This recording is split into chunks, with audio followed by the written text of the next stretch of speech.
La course du jour s'annonce palpitante, avec un peloton à la fois homogène et riche en profils contrastés. Entre chevaux chevronnés, outsiders pleins d'ambition et concurrents en pleine montée en puissance, le spectacle promet d'être au rendez-vous. Pour vous aider à faire les bons choix, notre équipe n'a rien laissé au hasard. Plutôt que de vous livrer une simple liste de chevaux, nous avons mené une analyse approfondie basée sur des critères essentiels, état de forme du moment, performance récente, aptitude au parcours, mais aussi des éléments stratégiques comme le tandem entraîneur-driver, les conditions de course ou encore les scénarios tactiques envisageables. Certains partants offrent des garanties solides, bon numéro derrière Hello Stott, régularité exemplaire, affinité confirmée avec le tracé. D'autres plus discrets pourraient créer la surprise si la course prend une tournure favorable. Ici, il ne s'agit pas seulement d'identifier les favoris, mais aussi de repérer les chevaux capables de faire exploser les rapports dans l'ombre. Notre mission, vous offrir une lecture claire, argumentée et stratégique de chaque profil,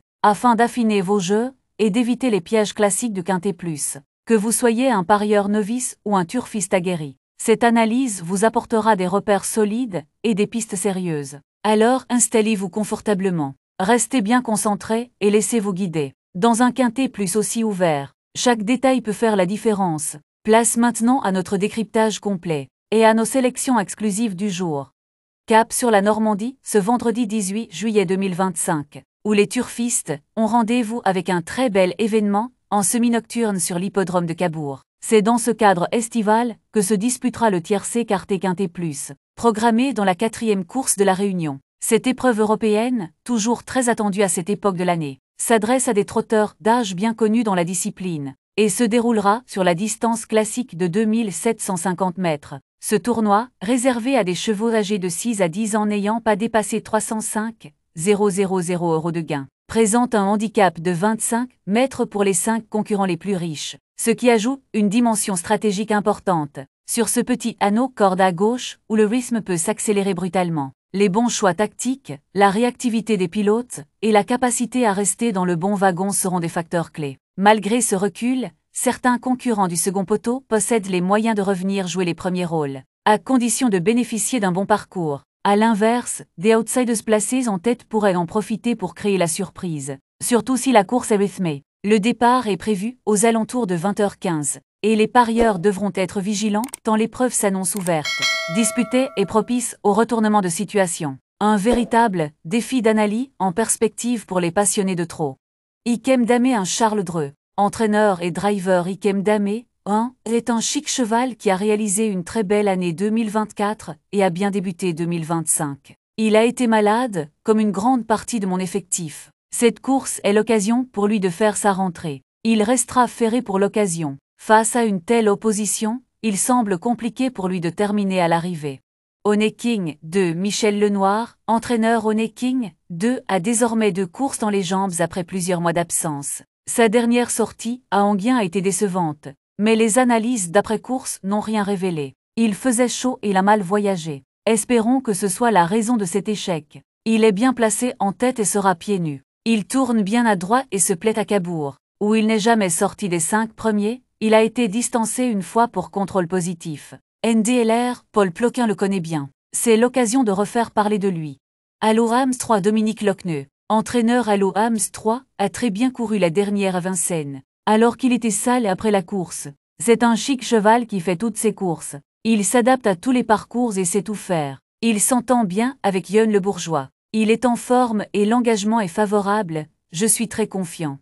Ob 4, l'avis du reporter. Ob 4 n'est pas de tous les jours mais a conservé de beaux moyens, en dépit de soucis de santé à répétition. En atteste son accessit du 9 mai dernier. Il manque d'expérience à droite, mais ne surprendrait pas en accrochant la 4e ou 5e place. Just à midi 5, Emma Soulois, fille de l'entraîneur. La course de rentrée de Just à midi 5 est bonne, même s'il a coincé pour finir. Il est monté sur cette course. C'est un très bel engagement. La seule interrogation est la corde à droite avec lui. Les 2 fois qu'il s'y est produit, il est parti au galop au travail. Cela ne semble pas lui poser de problème. C'est un cheval de classe, on y compte. Colsfelad 6, Emma Soulois, fille de l'entraîneur. Colsfelad 6 va effectuer sa course de rentrée. Il a bien travaillé, mais cela ne sera pas suffisant. C'est un cheval de classe et il s'élance en tête. Alors il peut accrocher la 6e ou 7e place. Mais je serais très surprise de le voir terminer dans le Quintet Plus. Sachez qu'il prépare un engagement à Cabourg le 1er août.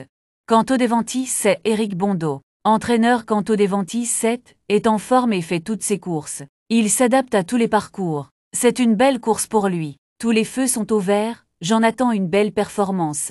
Aoué Ponvautier 8, Pierre-Louis Dezonnette. Entraîneur mon écurie, a été touché par la rhinopneumonie. Et tous mes chevaux ont été arrêtés, dont Aoué Ponvautier 8, qui va donc effectuer sa rentrée après 2 mois d'absence. Il aura besoin de courir, cela me permettra d'évaluer son état de forme. Ferré est à court de compétition. Vous pouvez l'écarter, il a un programme intéressant sur les pistes en herbe en août. Hardy Crown 9, Dominique Lochneux. Entraîneur Hardy Crown 9, a repris de la fraîcheur après sa dernière contre-performance. On a revu cette course et essayé de le préparer pour cet engagement. Il a déjà bien fait sur cette piste l'été dernier. Il a bien travaillé, il est en mesure de se réhabiliter. Jolie Surprise 10, l'avis du reporter Jolie Surprise 10, a déjà gagné en étant seulement plaqué aux antérieurs et vient d'ailleurs de beaucoup mieux courir qu'il n'y paraît dans cette configuration. Idéalement engagée et performante corde à droite. Elle a beaucoup d'atouts dans son jeu.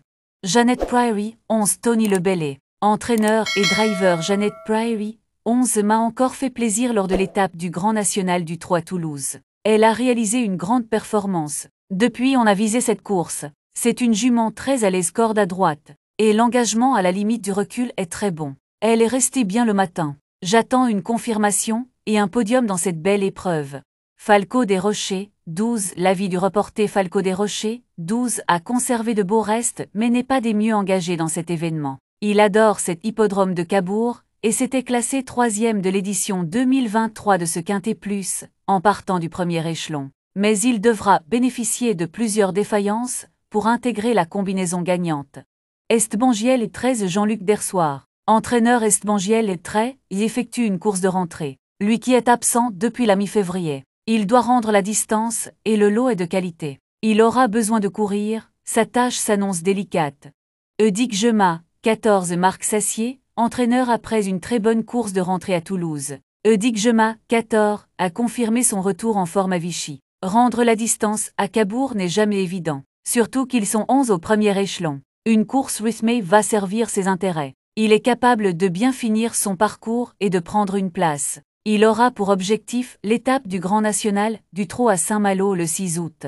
Cocotte 15 Mathieu Mottier, entraîneur et driver Cocotte 15 a mal couru après l'hiver. Alors je l'ai laissée tranquille et elle a été soignée. Elle me paraît mieux le matin. Mais cela semble difficile d'être dans le Quintet Plus. En effet, il y a un bon lot, elle doit rendre la distance et c'est une course de rentrée. Elle sera uniquement plaquée des antérieurs. Cette course lui permettra de monter en condition en vue d'une épreuve dans un mois à Vincennes.